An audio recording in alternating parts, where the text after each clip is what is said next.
আজকে আমরা দেখো আলোক বিজ্ঞান থেকে খুব গুরুত্বপূর্ণ একটা বিষয় নিয়ে আলোচনা করব। সেটা হচ্ছে গোলীয় দর্পণে অভিসারী রশ্মিগুচ্ছ অপসারী রশ্মিগুচ্ছ আপতিত হলে প্রতিফলিত রশ্মিগুচ্ছের গতিপথ কিরকম হবে সেটা আমরা আজকে বিস্তারিতভাবে চিত্র সহ বুঝে নেব। কেমন? তো প্রথমেই দেখি আমরা গোলীয় দর্পণে অভিসারী রশ্মিগুচ্ছের প্রতিফলন। তো আমরা প্রথমে অবতল দর্পণের ক্ষেত্রে কি হবে সেটা নিয়ে আলোচনা করব। তো তোমরা এখানে দেখতে পাচ্ছ যে আমি একটা অবতল দর্পণের চিত্র এঁকেছি। তো এখানে দেখো এই যে অবতল দর্পণের এই যে প্রতিফলক তল, এই প্রতিফলক তলের ওপরে এই যে অভিসারী রশ্মিগুচ্ছ এসে আপতিত হয়েছে। তো এখানে তোমরা একটা জিনিস জেনে রাখো যে তোমরা যখন ওই আলোক বিজ্ঞানে আলোক রশ্মিগুলোর গতিপথ দেখাবে সেখানে কিন্তু অবশ্যই এরকম তীর চিহ্ন দিয়ে দেখাবে, বোঝাবে অবশ্যই। হ্যাঁ, শুধুমাত্র এরকম সরল রেখা আঁকলে কিন্তু তীর চিহ্ন দিলে না, সেটা কিন্তু করবে না। এটা দেখো এই যে এই তীর চিহ্ন দিয়ে আমরা বুঝতে পারছি এটা আপতিত আলোক রশ্মি, এটা আমরা প্রতিফলিত আলোক রশ্মি বুঝতে পারছি। কেমন? তো এখানে আমরা দেখতে পাচ্ছি কি এই যে অবতল দর্পণটি যদি না থাকতো তাহলে এই অভিসারী রশ্মিগুচ্ছ কিন্তু দর্পণের পেছনে ও বিন্দুতে মিলিত হতো। কেমন?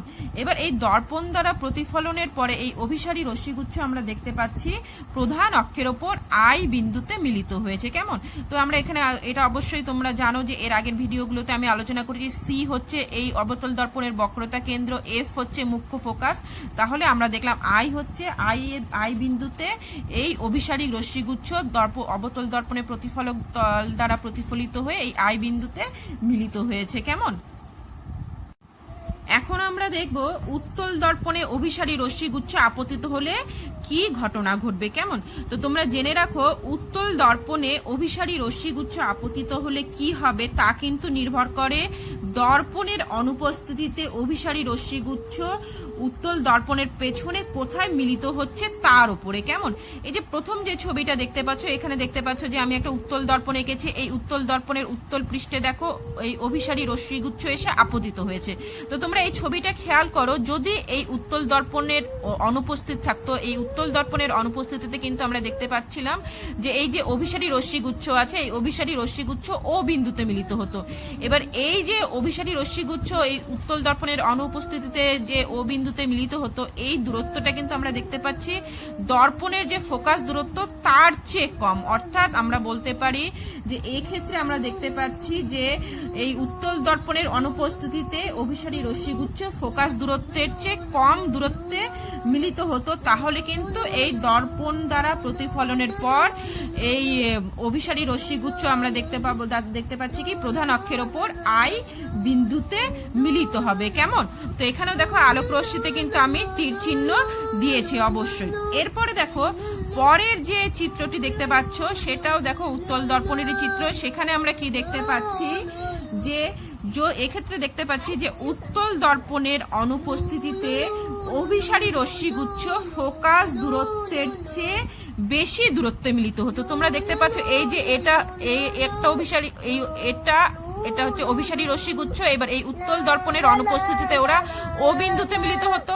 তো এই ক্ষেত্রে পিএফ হচ্ছে ফোকাস দূরত্ব, এই ফোকাস দূরত্বের চেয়ে কিন্তু বেশি দূরত্বে এই অভিসারী রশ্মিগুচ্ছ মিলিত হতো। তাহলে সেই ক্ষেত্রে দেখো যদি উত্তল দর্পণের অনুপস্থিতিতে অভিসারী রশ্মিগুচ্ছ ফোকাস দূরত্বের চেয়ে বেশি দূরত্বে মিলিত হতো, তাহলে দেখো এই উত্তল দর্পণ দ্বারা প্রতিফলনের পরে কিন্তু প্রধান অক্ষের ওপর এই আই বিন্দু থেকে অপসৃত হচ্ছে বলে মনে হবে। কেমন? তো এটা হচ্ছে আমরা দেখতে পাচ্ছি আপতিত রশ্মি, এটা হচ্ছে প্রতিফলিত রশ্মি। এক্ষেত্রে আমরা দেখতে পাচ্ছি যে প্রতিফলনের পরে এই অভিসারী রশ্মিগুচ্ছকে মনে হবে যে প্রধান অক্ষের ওপর এই আই বিন্দু থেকে অপসৃত হচ্ছে। কেমন? তো এখানে সি হচ্ছে দেখো বক্রতা কেন্দ্র, এফ হচ্ছে মুখ্য ফোকাস, পি হচ্ছে মেরু। কেমন? এর পরের ঘটনাটা দেখো, পরের ছবিটা আমরা দেখে নিই। পরের ছবিতে আমরা দেখতে পাচ্ছি উত্তল দর্পণে মুখ্য ফোকাসের দিকে অভিসারী রশ্মিগুচ্ছের প্রতিফলন। তো এটা দেখো এফ দিয়ে আমরা মুখ্য ফোকাস বোঝাচ্ছি। উত্তল দর্পণের মুখ্য ফোকাসের দিকে অভিসারী রশ্মিগুচ্ছ, এই যে এটা হচ্ছে আপতিত আলোক রশ্মিগুচ্ছ। তো এই আপতিত আলোক রশ্মিগুচ্ছ আমরা দেখতে পাচ্ছি অভিসারী রশ্মিগুচ্ছ। তো উত্তল দর্পণের মুখ্য ফোকাসের দিকে অভিসারী রশ্মিগুচ্ছ আপতিত হলে প্রতিফলনের পর কিন্তু প্রধান অক্ষের সমান্তরালভাবে নির্গত হবে। কেমন? এটা আমরা দেখতে পাচ্ছি এই যে এই রেখাটি হচ্ছে, এই সরল রেখাটি হচ্ছে প্রধান অক্ষ। এই প্রতিফলিত রশ্মিগুচ্ছ আমরা দেখতে পাচ্ছি প্রধান অক্ষের সাথে কিন্তু সমান্তরাল রয়েছে। তাহলে আমরা কি দেখতে পাচ্ছি, উত্তল দর্পণে মুখ্য ফোকাসের দিকে অভিসারী রশ্মিগুচ্ছের প্রতিফলনের ক্ষেত্রে কি হবে, প্রতিফলনের পর প্রতিফলিত রশ্মিগুলো কিন্তু প্রধান অক্ষের সমান্তরালভাবে নির্গত হবে। কেমন? এখন দেখো আমরা গোলীয় দর্পণে অপসারী রশ্মিগুচ্ছের প্রতিফলন চিত্র সহ বুঝে নেব। তো প্রথমে আমরা অবতল দর্পণের ক্ষেত্রে প্রতিফলনের ঘটনা দেখি। তো তোমরা জেনে রাখো যে অবতল দর্পণে আপতিত অপসারী রশ্মিগুচ্ছ প্রতিফলনের পর অভিসারী রশ্মিগুচ্ছ না অপসারী রশ্মিগুচ্ছ না সমান্তরাল রশ্মিগুচ্ছে রূপান্তরিত হবে, তা কিন্তু বিন্দু বস্তুর অবস্থানের উপরে নির্ভর করে। তো প্রথমে দেখো আমরা প্রথম ঘটনাটা কি দেখতে পাচ্ছি, অবতল দর্পণের মুখ্য ফোকাস থেকে অপসৃত রশ্মিগুচ্ছের প্রতিফলন। তোমরা এখানে ছবিটি ভালোভাবে খেয়াল করো, দেখতে পাচ্ছ যে এটা একটা অবতল দর্পণের চিত্র এঁকেছি আমি। তো এফ হচ্ছে এখানে মুখ্য ফোকাস। তো অবতল দর্পণের মুখ্য ফোকাস থেকে অপসৃত রশ্মিগুচ্ছ, যেটা দেখো আমি এই অপসৃত রশ্মিগুচ্ছকে অর্থাৎ আপতিত রশ্মিগুচ্ছকে আমি লাল কালি দিয়ে বুঝিয়েছি। তো এই অপসৃত রশ্মিগুচ্ছে প্রতিফলনের অবতল দর্পণের প্রতিফলক দ্বারা প্রতিফলনের পর কি দেখতে পাচ্ছি না, এই প্রতিফলিত রশ্মি কিন্তু প্রধান অক্ষের সমান্তরালভাবে নির্গত হবে। কেমন? তাহলে আমরা কি দেখলাম না, অবতল দর্পণের মুখ্য ফোকাস থেকে অপসৃত রশ্মিগুচ্ছ এই অবতল দর্পণে প্রতিফলিত হওয়ার পর প্রধান অক্ষের সমান্তরালভাবে নির্গত হয়। কেমন? তো এরপরে দেখো মুখ্য ফোকাস ছাড়া প্রধান অক্ষের উপরিস্থিত অন্য কোনো বিন্দু থেকে অপসৃত রশ্মিগুচ্ছের প্রতিফলন দেখে নেব। তো এক্ষেত্রে দেখো দুটো ঘটনা ঘটতে পারে। প্রথম ছবিটি তোমরা দেখো যে অবতল দর্পণের এক্ষেত্রে দেখতে পাচ্ছি আমরা মুখ্য ফোকাস ছাড়া প্রধান অক্ষের ওপর অবস্থিত অন্য কোনো বিন্দু থেকে অপসৃত রশ্মিগুচ্ছ। এক্ষেত্রে আমরা কি দেখতে পাচ্ছি যে এই চিত্রে আমরা দেখতে পাচ্ছি অবতল দর্পণের ও বিন্দু থেকে অপসৃত রশ্মিগুচ্ছ প্রতিফলিত হওয়ার পর আমরা দেখতে পাচ্ছি না দর্পণের সামনে, অবতল দর্পণের সামনে আই বিন্দুতে মিলিত হয়েছে। কেমন?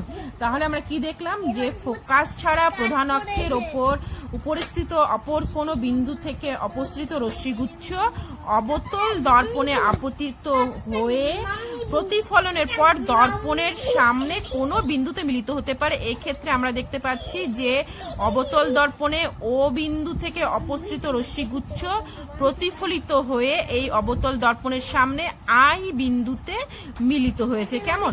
অথবা দেখো কি ঘটতে পারে, পরের ছবিটি তোমরা খেয়াল করো।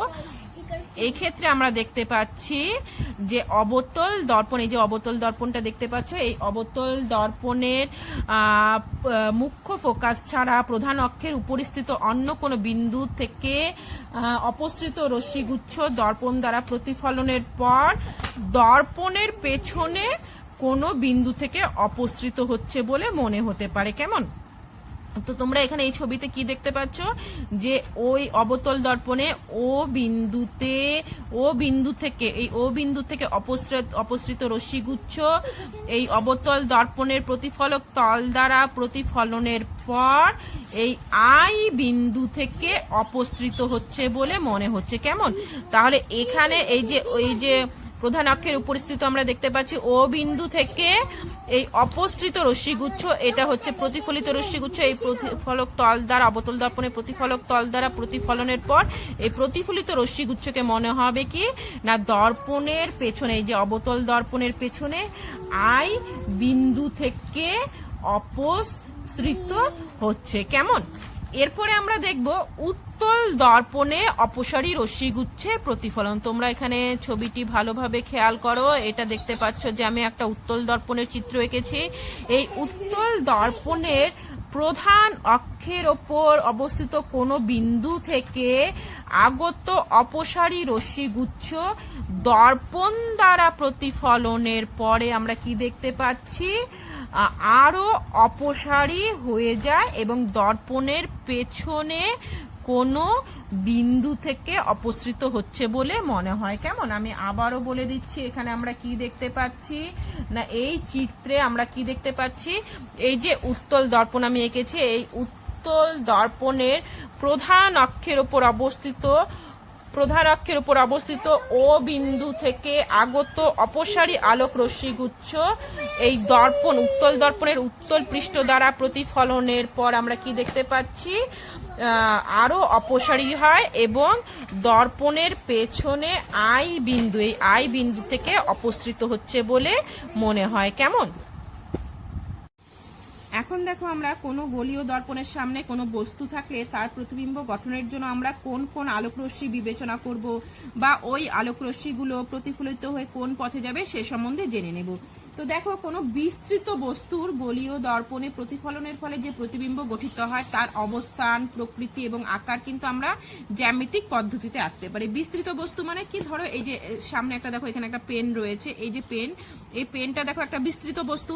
তো আমরা তো বাস্তব জীবনেও দেখে থাকি যে এই ধরো পেন যদি আমরা ধরো একটা সমতল দর্পণ, বাড়িতে যে আমাদের সমতল দর্পণগুলো থাকে সেই সমতল দর্পণের সামনে রাখলে তো এই পেনের একটা প্রতিবিম্ব গঠিত হয়। তো এক্ষেত্রে যদিও আমরা গোলীয় দর্পণে প্রতিবিম্ব গঠনের নিয়ম নিয়ে আলোচনা করছি, তো এর আগে ভিডিওগুলোতে আমি বলেছিলাম যে আমরা স্টিলের চকচকে স্টিলের চামচের উত্তল পৃষ্ঠ এবং অবতল পৃষ্ঠকে কিন্তু আমরা যথাক্রমে উত্তল দর্পণ এবং অবতল দর্পণ হিসেবে কল্পনা করতে পারি। তো দেখবে তোমরা বাড়িতে চকচকে স্টিলের চামচের সামনে যদি চকচকে স্টিলের চামচের অবতল পৃষ্ঠের সামনে যদি ধরো এই পেনটা ধরে দেখো, তোমাদের কাছে যে পেন রয়েছে সেই পেন ধরে থাকো, তাহলে কিন্তু দেখবে যে একটা পেনের প্রতিবিম্ব ওই চামচের স্টিলের পৃষ্ঠে গঠিত হয়েছে। তো এই যে চামচটা এই যে পেন রয়েছে, এই পেন একটা বিস্তৃত বস্তু।